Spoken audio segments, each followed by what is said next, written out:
The Owen James Report is brought to you by Columbus Business Solutions, one provider, all the solutions. I am Wayne Maxwell, owner of JMax Hair and Nail Club, and I'm all about my clients. I work in a fast-paced industry, and my previous internet provider was way too slow and unreliable. So I switched to Columbus Business Solutions, and their internet speed is amazing. It's really made my business more efficient. I can send email blasts with pictures and even graphics in seconds. I am Wayne Maxwell, and I use Columbus Business Solutions. Do you? Columbus Business Solutions, one provider, all the solutions. Good evening, this is the Owen James Report.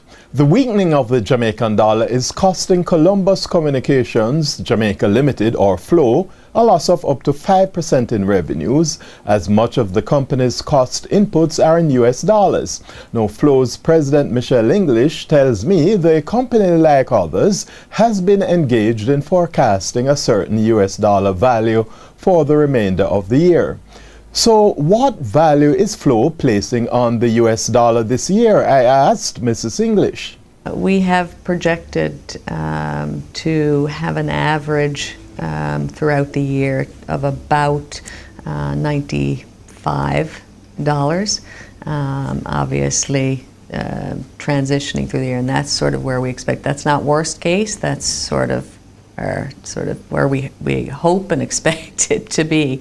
The reopening of the scrap metal trade is causing much consternation among the telecoms, and Mrs. English says FLO is on high alert despite the fact that it primarily uses fiber optics and not metal. Yes, we are.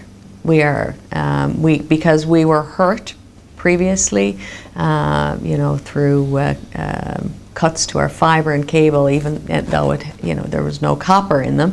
But unfortunately, people don't know that until they cut, so it's service impacting. Even our underground has been damaged when people have taken the covers.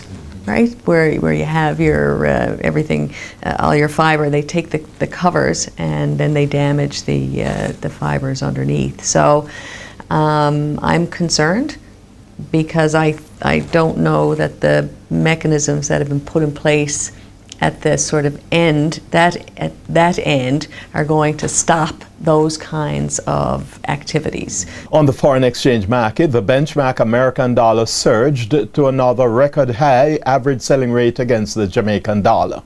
The benchmark American dollar gained 8 Jamaican cents to close at a new record high average selling rate of $94.09 Jamaican. The Canadian dollar gained 13 cents to close at an average selling rate of $93.86, and sterling gained 47 cents Jamaican to close at $149.69. News on the market now, and gains by key financial stocks such as NCB and Scotia Group triggered modest advances in the indices today.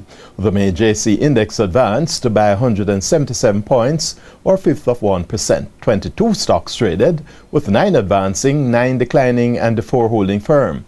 The winners included Access Financial, Barita Investments, Grace Kennedy, Carreras, JMMB, NCB, and Scotia Group.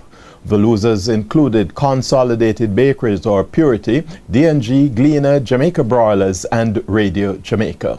In related news, the Jamaica Stock Exchange has delisted Lascelles de Mercado's ordinary and preference shares from the main board of the exchange. Now, this follows Lascelles' application for delisting following its acquisition by the Campari Group. That's the Owen James Report. Good evening. The Owen James Report was brought to you by Columbus Business Solutions, one provider, all the solutions.